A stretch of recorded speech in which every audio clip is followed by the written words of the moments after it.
नमस्ते दोस्तों, हम अपने यूट्यूब चैनल सीमा भोजपुरी गीत में आप सभी का स्वागत करते हैं। आज मैं आप लोग को एक शिव चर्चा गीत सुना रही हूँ। तो कैसा लगेगा कमेंट में ज़रूर बताइएगा। और जो लोग हमारे चैनल पर नए होंगे तो प्लीज़ आप लोग हमारे चैनल को सब्सक्राइब करिएगा। तोहरे करनवाना ये शिव गुरु तोहरे करनवाना, तोहरे करनवाना ये शिव गुरु तोहरे करनवाना। हमर सासु कहे नचनिया शिव गुरु तोहरे करनवाना।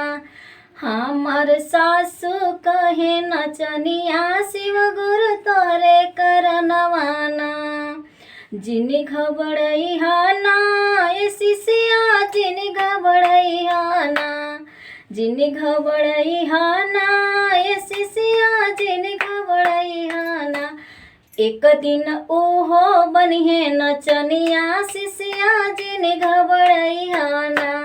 एक दिन ओहो बनिहे नचनिया शिष्या जिनी घबड़ैहाना।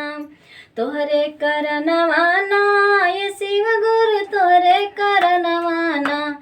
हमर गोतिन कहे नचनिया शिव गुरु तोहरे करनवाना। जिनी घबड़ैहाना ये शिष्या जिनी घबड़ैहाना। एक दिन ओहो बनिहे नचनिया शिष्या जिनी घबड़ैहाना। तोहरे करनवाना ये शिव गुरु तोहरे करनवाना। हमर स्वामी कहे नचनिया शिव गुरु तोहरे करनवाना।